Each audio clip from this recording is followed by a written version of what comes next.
Okie doke. Let's move on to our next story. We have been following this war with Russia and Ukraine. And we've also been talking about BRICS on this show and how other countries are deciding that they are actually going to go in opposition to the US dollar and they're going to try to find some leverage of their own, right?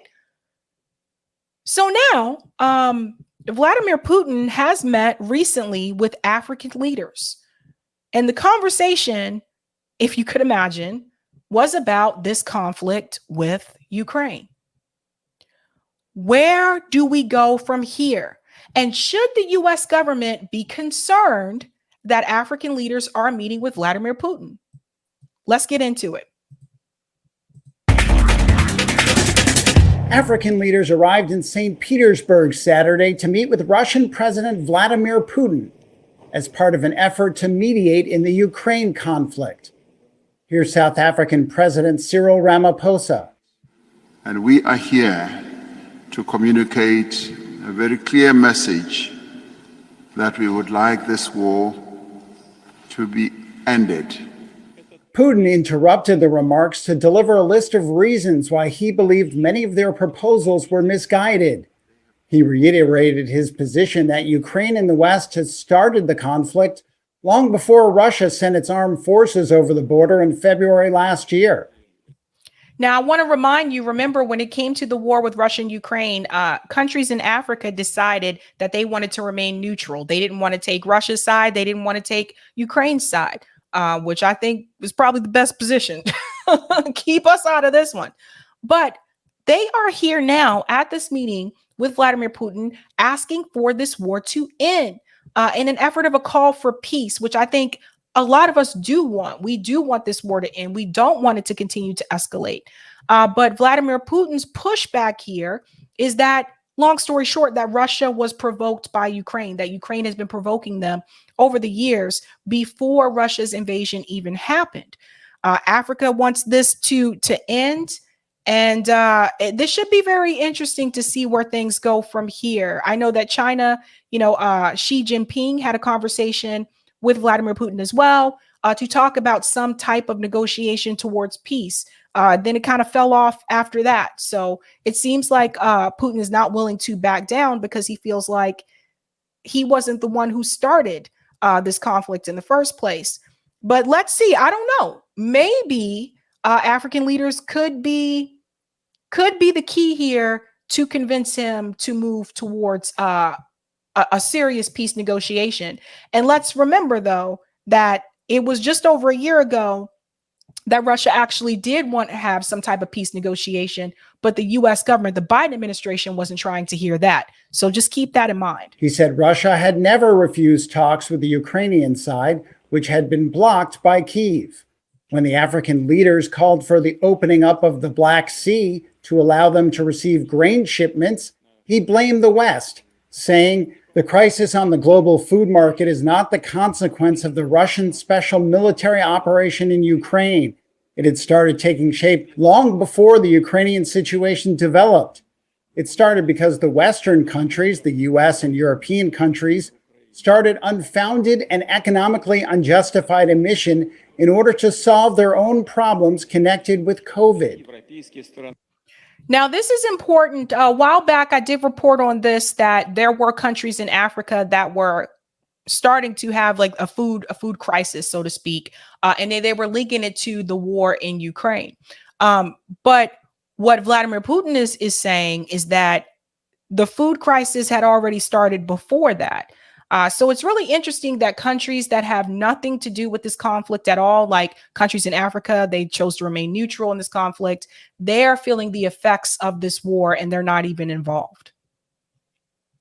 The African leaders are seeking agreement on a series of confidence-building measures, even as Ukraine last week began a counteroffensive to push back Russian forces from Ukrainian territory they occupy. Ukrainian President Volodymyr Zelensky had said after meeting the leaders in Kyiv on Friday that peace talks with Russia would be possible only after Moscow withdrew its forces from occupied Ukrainian territory. Putin said Russia remains open to constructive dialogue. So I did want you to hear that piece there, that they are remaining open to some type of constructive dialogue, because you're not going to hear that on some of the mainstream news, the mainstream news outlets that you're watching. They're not going to tell you that piece at all. They're going to make it seem like he's not willing to have any type of discussion and he's going to do what he wants to anyway. So I wanted you to hear that piece. Thank you. Wonderful.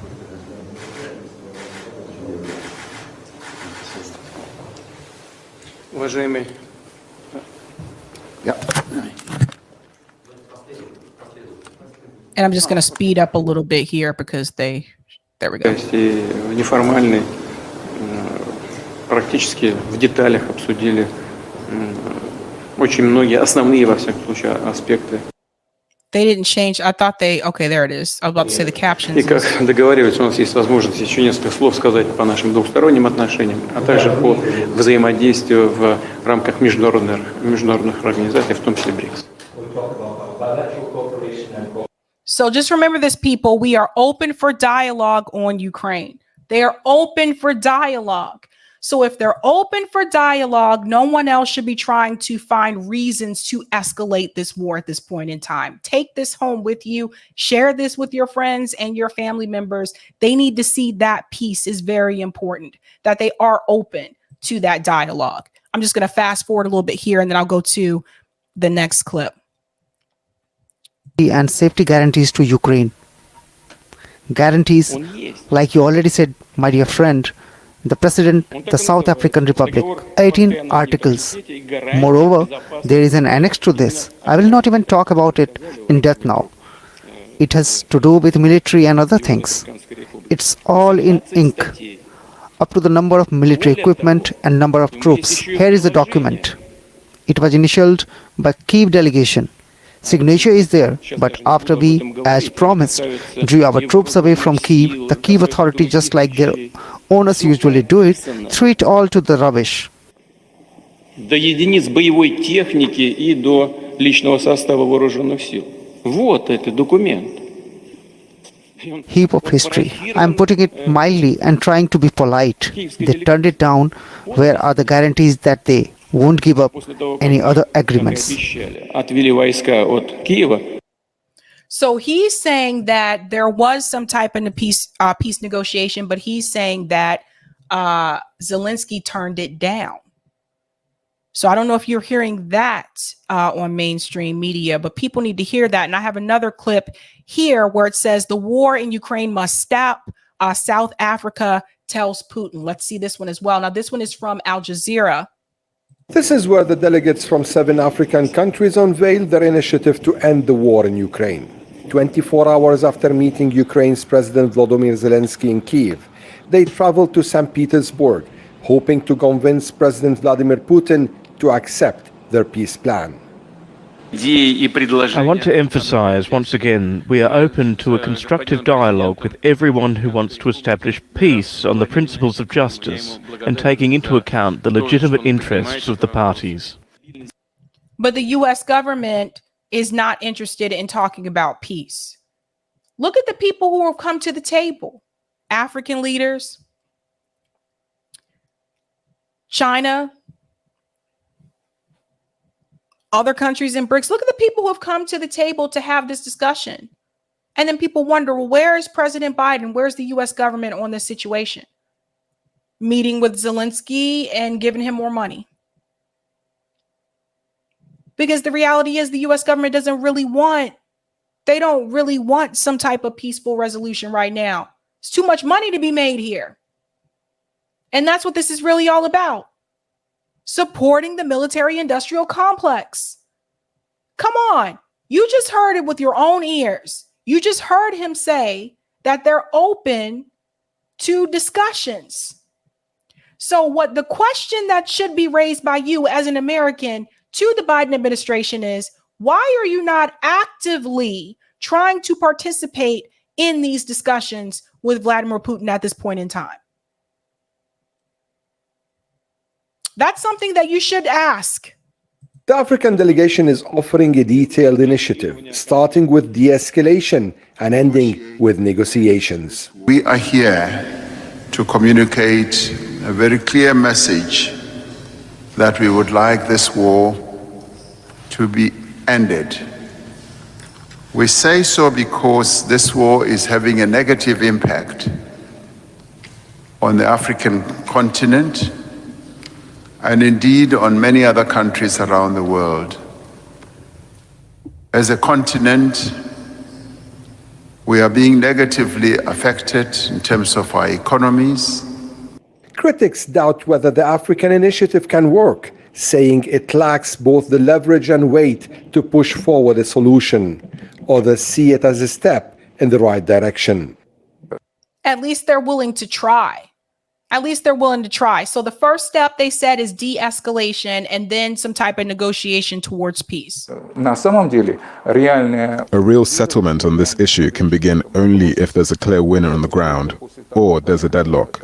Only in this case can we talk about a third path. And here, the African initiative will have a huge cumulative effect. All the previous initiatives, the Chinese, the African, and the Brazilian, all came together at a certain stage, form the basis of a settlement. Till then, attempts are expected to continue to bring both sides to the table. It's very rare that African leaders offer the mediation to solve such a multi-layered global crisis. But the war in Ukraine is having a major impact on the continent, especially when you talk about the food. So this is another thing too. Some of these countries that are affected, they depend on fertilizer from Africa so that they can grow their food. So the sanctions that the US government has implemented on Russia, this is one of the ways that it affects other countries as well, and not just Russia, other countries that depend on that fertilizer so that they can grow food. with the threat it's posing to food supplies. And some are optimistic that even if the peace plan doesn't go through, its ideas could have a positive impact on the conflict. Ali Hashim, Al Jazeera, Moscow. A new 3-day. Okay, so that was from Al Jazeera. And then there's a short piece here I want to mention from this article, because I really do want you guys to share this with people. We got to get the word out about this. Ukraine African leaders meet Putin on peace mission. And it says here, I'm actually going to make this a little bit bigger. A number of African countries have so far failed to condemn the Russian invasion of Ukraine. Putin also said Moscow was open to constructive dialogue with all those who want peace based on principles of justice and consideration of the legitimate interests of the parties. He also told the delegates without evidence that the current crisis on the global food market, which has had a large impact on Africa, was not a consequence of the conflict in Ukraine. South African President Cyril said the delegation recognized the sovereignty of countries in terms of the UN Charter, but that it at the same time respected positions put forward by both sides. We do believe that this is the time for both parties to negotiate an end to this war, which is causing a great deal of instability and harm. And that's the leader there of South Africa. Other African leaders in the delegations included Senegalese President Macky Sall, Zambian President Hakainde, and Cameroon's President Azali, who also currently heads the African Union. Later on Saturday, Russian Foreign Minister Sergei Lavrov said on television that the Kremlin was in agreement with the main principles of a peace plan presented by the delegation. Kremlin spokesman Dmitry, however, said that although Putin has shown interest in the plan, it would be hard to realize. He said Russia would continue dialogue with the countries behind the plan. The African diplomatic team had traveled to Kyiv on Friday to call for peace after their continent was hit hard by rising grain prices due to Russia's invasion of Ukraine. There should be peace through negotiations. And that's coming from Ramaphosa. And he quoted Nelson Mandela several times during a news conference that followed the talks. I will say something, the way this is phrased right here, where it says rising grain prices due to Russia's invasion of Ukraine. I just want to add that the way that should be worded is due to the sanctions implemented by the US government. That's how I would word that there. Now, it goes on to say, while in Kyiv, African leaders were forced to shelter when air raid sirens due to the detection of incoming Russian missiles. The Ukrainian Air Force later said it shot down 12, including 6 hypersonic ones. While there is no reported damage inside the city, 7 people, including 2 children, were wounded, the regional police said. So I'll keep an eye on this. We'll follow this story. I think what this does go to show you is that other countries are willing to come to the table with Russia and have a call for peace, de-escalation, and then a call for peace. But the U.S. government is not. And that's what I want you to take home with you from this message. I'll take that comment on Rockfin, Eric. Thank you for the tip on Rockfin Hemp Car. Why didn't he say the spy state targeted the new left first and banned anyone for workers whom they called communists? West didn't answer a question of why the state targeting Trump. He said because he's targeting immigrants. But is that really the reason? And why did one day the FBI care or pretend to care about immigrants? It's the new look, question mark. Good question. And thank you for this tip as well. On dialogue with Trumpers. I think it says trumpeters. Dialogue with trumpeters. Dr. and former Congresswoman Cynthia McKinney, dissertation and thesis, 2015, using the term deep state. Thank you so much for that. And he also added Amy Goodman calling Jon Stewart fake news in 2015. Thank you so much for those. I think it's time to bring Cynthia McKinney back on. It's been a while. I'm curious to hear her opinion on these things. I'll go ahead to the next screen there, Eric. JB says, Sabby, former Israeli Prime Minister Naftali Bennett said or stated that the West intervened to stop peace negotiations, particularly Boris Johnson and Biden. Well. Thank you for the super chat, Axel Strife. Remember when the sanctions would cripple the Russian economy and they will fold in 6 months? That was the razzle dazzle. Yeah, that didn't happen, did it? That did not happen.